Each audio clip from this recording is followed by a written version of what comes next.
কোরআনুল কারীমের 13 নম্বর পারা 13 নম্বর সূরা। সূরাটার নাম সূরা রাদ। এই সূরার 4টি আয়াত 19, 20, 21, 22 আমি তেলাওয়াত করেছি। আল্লাহ পাক রব্বুল আলামিন বলতেছেন, একটু মনোযোগ দিয়ে শুনেন। আল্লাহ তাআলা বলেন, আফামান ইয়ালামু আন্নামা উনজিলা ইলাইকা মির রাব্বিকাল হক কামান হুয়া আ'মা। আল্লাহ তাআলা একটা প্রশ্ন করতেছে নবীকে, যে বন্ধু আপনার মাধ্যমে আমি একটা কথা জানতে চাই। আপনিও বুঝেন, ওরারও জিজ্ঞান, মানে আপনার উম্মতরাও জিজ্ঞাসা করে।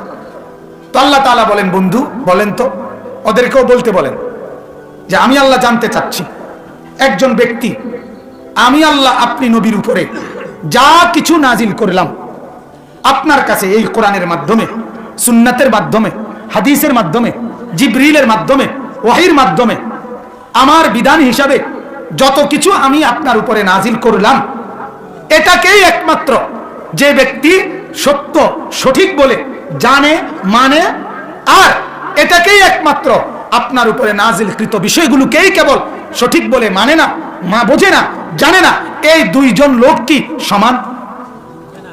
কথা বলেন না? সজাগ যারা তারা উত্তর দেন, সমান? এইটা আল্লাহ জানতে চাইছে, এই কথাটা। আল্লাহ তাআলা বলেন, ওই দুইজন ব্যক্তি যাদের একজন আপনার উপরে নাজিলকৃত আমি যা করেছি সবটাকেই সত্য মনে করে, মানেও, বুঝেও, গ্রহণ করে, আর ওই ব্যক্তি আপনার উপরে নাজিলকৃত যা কিছু তাকেই একমাত্র সঠিক মনে করে না, এই দুইজন কি বরাবর? আবারও বলেন, বরাবর?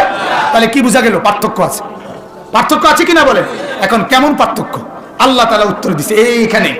আল্লাহ তাআলা ওই দ্বিতীয় অংশটা বলে একই সাথে উত্তর দিয়ে রাখছে যে পার্থক্য হলো এই, একজন হলো চোখওয়ালা, আরেকজন হলো অন্ধ। একজন হলো কি ওয়ালা? চোখওয়ালা। আমি আপনার উপরে যা নাজিল করেছি বন্ধু 23টা বছরে, 23 বছর মাত্র, 23 বছর, 23টা বছরে আল্লাহ তাআলা নবীজির উপরে এই পরিমাণ বিধান, এত বড় কোরআন, সুন্নাতের এক বিশাল ভান্ডার, আগামীর ইসরাফিলের ফু পর্যন্ত এই পৃথিবীর কোটি কোটি কোটি কোটি মানুষের জীবনের সমস্ত সমস্যার সমাধান 23টা বছরের ভিতরেই আল্লাহ নাজিল করে দিছে। ফলে একটু ভাবেন, সরওয়ারে দু আলম নবীকে এই অল্পটুকু সময়ে কি পরিমাণ মেহনত করতে হয়েছে, কত বিশাল বড় জিম্মাদারি বোঝা কাঁধে নিতে হয়েছে, কি পরিমাণ কষ্ট করতে হয়েছে। এটা কি খামখেয়ালি কথা? খামখেয়ালি কথা? এত বড় কোরআন, এই পুরা কোরআন, হাদিসের পুরা ভান্ডার, আল্লাহর রাস্তার জিহাদ, হ্যাঁ, সাহাবায়ে কেরামের সমস্ত প্রশ্নের সমাধান, 5 ওয়াক্ত নামাজের ইমামতি, 9 জন বিবির সংসার, এরপরে উম্মতের সমস্ত যুগ জিজ্ঞাসার সমাধান, পৃথিবীর বিভিন্ন প্রান্তে ইসলামের দাওয়াত পৌঁছানো, সবকিছু এইটুকু সময়ে তিনি করছেন।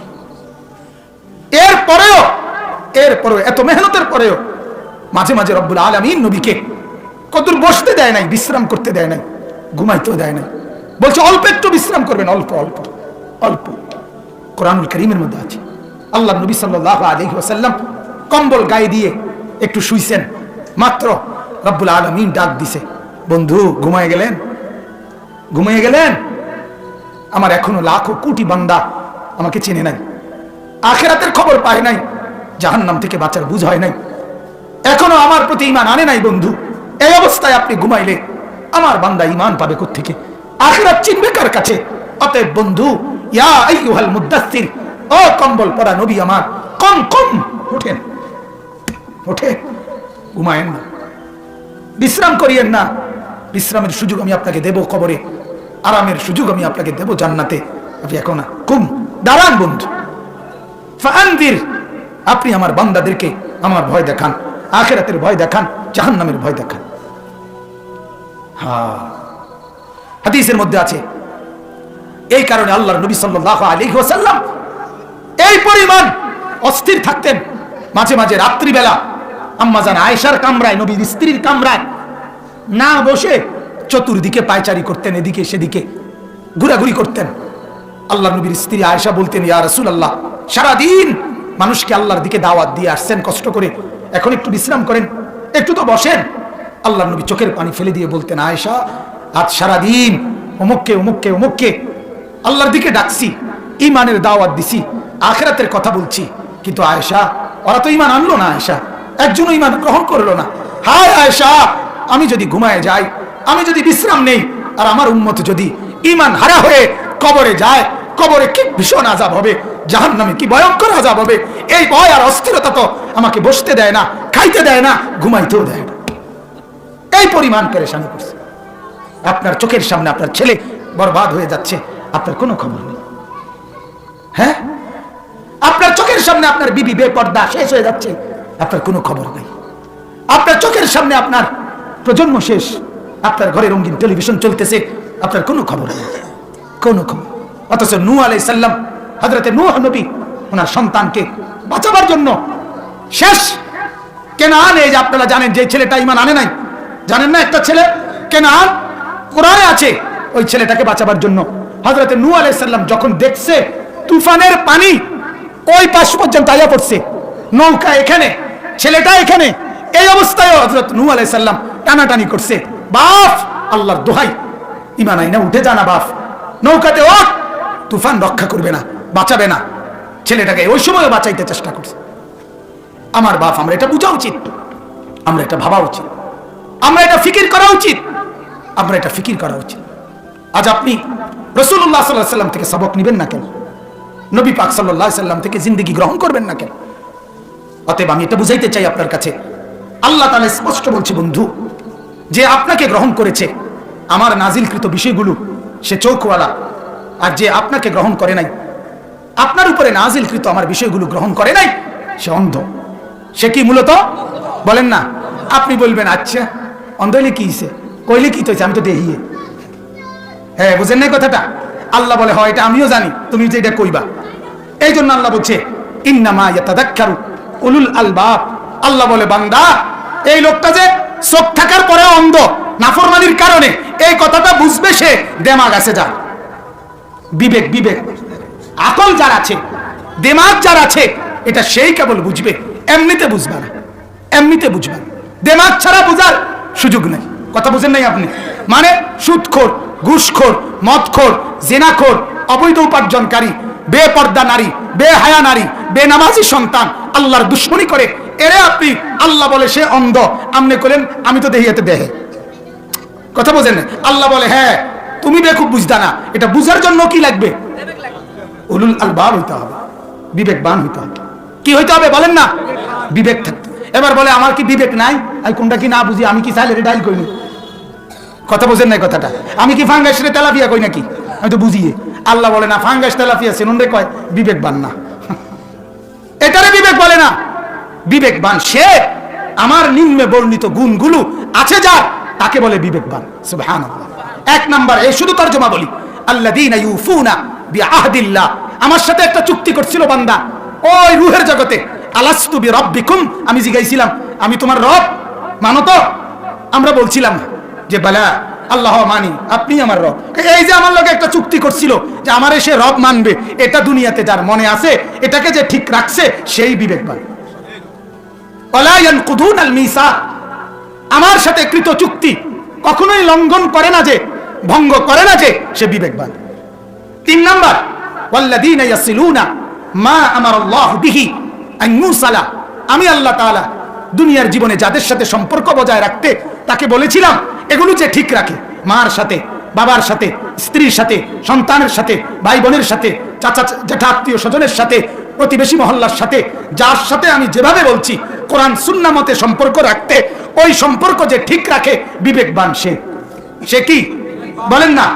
চার নাম্বার, ওয়ায়াখশাউনা রাব্বাহুম, সর্বাবস্থায় আমি রবকে যে ভয় করে বিবেকবান সে। পাঁচ নাম্বার, ওয়ায়াখাফুনা সুআল হিসাব, সর্বদাই ভয় করে যে আহা হাসরের ময়দানে না জানি আমার হিসাব কঠিন হয়, না জানি আমার আমলনামা বাম হাতে দেওয়া হয়, না জানি আমার বড় মুসিবত হয়, এই ভয় হাসরের মাঠের ব্যাপারে যার সর্বদা থাকে সে বিবেকবান। সে কি বান বলেন না? হুদাকেল বন খায়, বিড়ি খায়, চা খায়, বিস্কুট খায়, হ্যাঁ এই ছোট বোধ এ বেটা না, এই বেটা না। আখিরাতের কলিজার মধ্যে যারা আছে, আল্লাহর ভয় যার কলিজাতে আছে। এরপর আল্লাহ বলেন ওয়াল্লাযীনা সাবারু বিতিগা ওয়াজহি রাব্বিহিম, আমার সন্তুষ্টির জন্য সর্বাবস্থায় যে সবর করে, কি করে বলেন না? ধৈর্য ধারণ করে, সে বিবেকবান।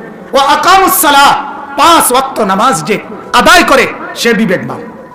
এরপরে ওয়া আনফাকু মিম্মা রাযাকনাহুম সিররান ওয়া আলানিয়া, প্রকাশ্যে কিংবা গোপনে সর্বাবস্থায় আমার দেওয়া রিজিক থেকে যে আমার রাস্তায় দান করে, সাদাকা করে, ব্যয় করে, সে বিবেকবান। সে কি বান কর না? শ্রেষ্ঠ হলো ওয়ায়াদরাউনা বিল হাসানাতি সাইয়্যিআ, এবং আমার যেই তার সাথে মন্দ আচরণ করে সে তার বিনিময়ে উত্তম আচরণ ফিরিয়ে দেয়, আল্লাহ বলে সে বিবেকবান। এই 9টা, এখানে কয়টা কথা বলছে? উলাইকা লাহুম উকবাদ দার, আল্লাহ তাআলা বলে এমন বিবেকবান তার জন্যই আমি রব্বুল আলামিন উত্তম পরিণতির ঘর জান্নাত নির্ধারণ করে রাখছি। বলেন আলহামদুলিল্লাহ, বলেন আলহামদুলিল্লাহ। আমার বাপ, এবার আমার কথার সমাপ্তি কি?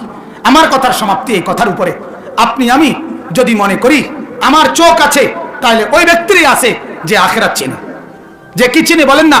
আল্লাহ চিনে, পরকাল চিনে, আখিরাত চিনে, এটাই বিবেকবান, তারই কেবল চোখ আছে। নাফরমানের মূলত কি নাই? কথা বলেন না, কি নাই? চোখ নেই। নাফরমানের কি নাই বলেন না? চোখ নেই। তবে আল্লাহ বলে এটা বুঝতে হলে কি লাগবে? এবার একটা কথা শুধু বলি, শেষ কথা। আল্লাহ বলে আজকে বলছি নাফরমানের চোখ নাই, এটা বিবেক দিয়া বোঝো। হাসরের মাঠে আর বিবেক দিয়া বোঝন লাগতো না। হাসরের মাঠে প্রত্যেকটা নাফরমানকে আমি আল্লাহ উঠাইবই অন্ধ হিসাবে। ওনার বোঝন লাগতো না, এনে রঙে দেখবা এতে সহে দেয় না। কথা বোঝেন নাই আপনি? ওয়া নাহশুরুহু ইয়াউমাল কিয়ামাতি আ'মা, সেদিন উঠাবেই ডাইরেক্ট অন্ধ বানায়া। আজকের মদখোর, আগামী দিনে তুই অন্ধ। আজকের সুদখোর, হাসরের মাঠে তুই অন্ধ। আজকের হারামখোর, হাসরের মাঠে তুই অন্ধ। আজকের জিনাকারী, ব্যভিচারী, ফেন্সিখোর, বাবাখোর, ডাইলখোর, হাসরের ময়দানে অন্ধ। কি বলেন না? জোরকারী, জবরদস্তিকারী, জুলুমকারী, অন্যায় সম্পদ লুণ্ঠনকারী, মানুষের উপরে বেরহমকারী, বেহায়া নারী, বেপর্দা নারী, সমস্ত নাফরমান হাসরের মাঠে কি? অন্ধ। ক্বালা রাব্বি লিমা হাশারতানি আ'মা, নাফরমান আল্লাহকে বলবে আল্লাহ কি ব্যাপার? আমি তো পুরো দেখতাম, এখন যে আমি কিছুই দেখি না, আমি অন্ধ হলাম কেন? ওয়াকাদ কুনতু বাসীরা, আমি তো দেখতাম মাওলা। আল্লাহ বলে দেখতা, তুমি যখন চোখে দেখতা দুনিয়ায় আমার অসংখ্য বিধান কোরআনের মাধ্যমে তোমার কাছে আমি পৌঁছাইছিলাম, তুমি একটাও পাত্তা দাও নাই, একটাও না। কাযালিকা আতাতকা আয়াতুনা ফানাসিতাহা, সব ভুলে গেছিলা, কিচ্ছুরে পাত্তা দাও নাই। আমি বলছি সিজদা করো, তুমি বলছো দোয়ানে কাস্টমার। কথা বলেন না? আমি বলছি নামাজ পড়ো, তুমি কইছো আমি মাত্র 2 ঘন্টা লাগাইয়া এ হবে মাত্র সিনজির সিরিয়াল পাইছি। কখন আমি নামাজে গেলে আবার ফিরছে যাবো 3 ঘন্টা। কথা বলেন না? আমি বললাম এদিকে, তুমি কও এদিকে। কথা বুঝছেন না? আল্লাহ বলে সেদিন তুমি আমারে ভুলে গেছিলা, কাযালিকাল ইয়াউমা তুনসা, আজকে হাসরের ময়দানে বেঈমান আমি তোকে ভুলে গেলাম। যা জান থেকে বেঈমান সব, যারে যারে খুশি করছিলি, সিলি বেডিরে দেখাইতি তোর বউরে, ওই বেডি আছে এখন। নাফরমানির টাকা জমাইছিলি সন্তানকে খুশি করতে, ওই ছেলে মেয়েগুলো এখানে হাসরের মাঠে আছে, আজ তাদের থেকে বিনিময় নেই, আমার থেকে কিছু নেই। বলেন নাউজুবিল্লাহ। সেদিন মাওলা যদি কারো অভিভাবক না থাকে, সেদিন আল্লাহ যদি কারো উপরে রহম না করে, আল্লাহ যদি কারো উপরে দয়া না করে, তো পুরা হাসরের মাঠে দয়া করার আর কেউ থাকবে তো? আল্লাহ তাআলা আমাদেরকে বুঝার তৌফিক দান করুক। আল্লাহ আমাদেরকে ঈমান আমলের দৌলত দান করুক। দোস্ত, আখিরাতের ফিকির করেন। এই মাদ্রাসা আখিরাতের মার্কাজ, এই মাদ্রাসা আখিরাতের কারখানা, মাদ্রাসা আখিরাতের ফ্যাক্টরি, মাদ্রাসা আখিরাত বানায় দেয়। মাদ্রাসা 6 বছরের বাচ্চা নেয় আর জান্নাত পর্যন্ত পৌঁছবার পুরা গাইডলাইন, একেবারে জান্নাতের ঢোকা পর্যন্ত মাদ্রাসা তারই বুঝায় দেয়। মাদ্রাসা পড়লে ভবিষ্যৎ কি? মাদ্রাসা পড়লে ভবিষ্যৎ জান্নাত। বলেন আলহামদুলিল্লাহ। অতএব প্রত্যেকের কাছে অনুরোধ, মাদ্রাসাটাকে ভালোবাসবেন। আমার সোনার শ্রদ্ধেয় চাচা শ্বশুর অনেক মেহনত করে, অনেক কষ্ট করে, তিল তিল করে, অসুস্থ মানুষ, দুর্বল মানুষ, এরপরেও যখনই আমার সাথে কথা বলে তখনই মনে হয় চোখে পানি ওনার। সারাদিন এক কথা বলে। কতবার যে আমার কাছে ক্যান্টনমেন্ট, আমার মাদ্রাসায়, আমার বাসায় গেছে, এখানে কথা বলে, বারবার দেখি একই কথা তার, যে বাবা মাদ্রাসাটা আল্লাহ তাআলা তার এই মাদ্রাসার মেহনতে সকলের সহযোগিতা আল্লাহ যেন এটা কিয়ামত পর্যন্ত কায়েম দায়েম করে দেয়। বলেন আমিন, বলেন আমিন। আমি তো বলছি উনারে, চাচা ইখলাস আর তাকওয়ার উপরে চোখের পানি দিয়ে আপনি পুঁজি লাগায়া যান, ইনশাআল্লাহ। আমার শাইখ আল্লামা মুফতি মুশতাকুন নবী কাসেমি দামাত বারাকাতুহুম বলে যে ও আল্লাহর বান্দারা, চোখের পানির পুঁজি লাগাও, লাভের অভাব হবে না, লাভের অভাব হবে না। আমিও বলি আজকে আপনি চোখের পানি পুঁজি লাগায় যান, অচিরেই এটা একটা দারুল উলুম হয়ে যাবে ইনশাআল্লাহ। ওমা যালিকা আলাল্লাহি বিআজিজ, আর আল্লাহর কাছে এটা কঠিন না। কঠিন কথা বলেন না, আল্লাহর কাছে এটা কি না? কঠিন না। অতএব আমি অনুরোধ করব আপনারা প্রত্যেকে ইনশাআল্লাহ এই মাদ্রাসাটাকে মহব্বত করবেন। বলেন ইনশাআল্লাহ, বলেন না ইনশাআল্লাহ? অনুরোধ করলাম, অনুরোধ করলাম। গ্রামবাসী, এত বড় নিয়ামত ফেলে দিয়েন না, এত বড় নিয়ামত হেলায় ফেলে দিয়েন না।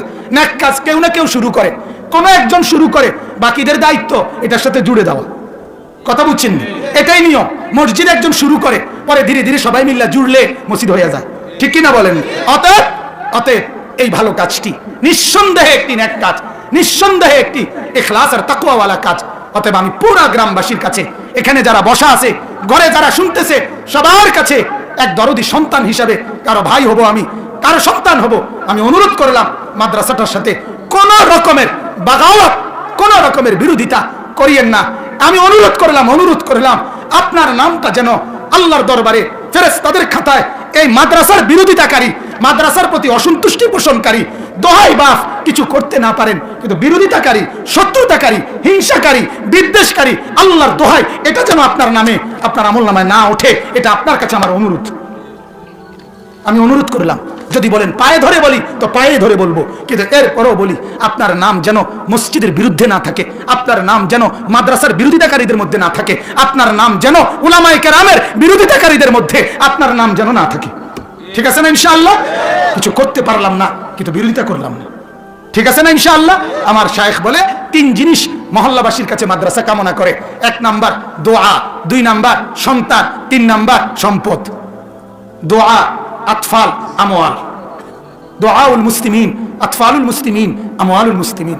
আপনারা মুসলমান ইমানদার দোয়া করবেন আল্লাহ যেন মাদ্রাসা কবুল করে। আপনাদের সন্তান পড়তে দিবেন, তাহলে এরা দিনদার আলেম হবে। আপনাদের দান সাদকা এতে করবেন, এতে করে ইনশাআল্লাহ মাদ্রাসাটা দাঁড়ায় যাবে।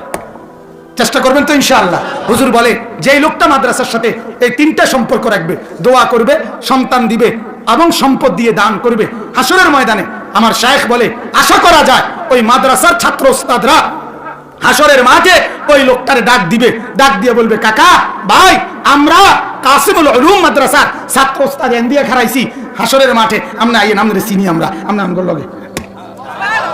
বলেন আলহামদুলিল্লাহ।